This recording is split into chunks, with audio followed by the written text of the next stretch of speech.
बिस्मिल्लाहिर्रहमानिर्रहीम। हदीस नबवी सल्लल्लाहु अलैहि वसल्लम।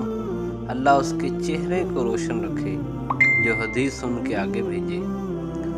आप सल्लल्लाहु अलैहि वसल्लम फरमाते थे कि अगर किसी शख्स के दरवाज़े पर नहर जारी हो और वो रोज़ाना उसमें 5 दफ़ा नहाए तो तुम्हारा क्या गुमान है, क्या उसके बदन पर कोई भी मैल बाकी रह सकता है?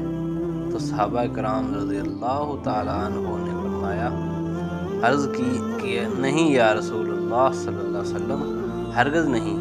तो आप सल्लल्लाहु अलैहि वसल्लम ने फरमाया कि यही हाल 5 वक्त की नमाज़ों का है कि अल्लाह पाक उनके ज़रिए से गुनाहों को मिटा देता है। इसलिए प्यारे भाइयों, 5 वक्त की नमाज़ पढ़ो।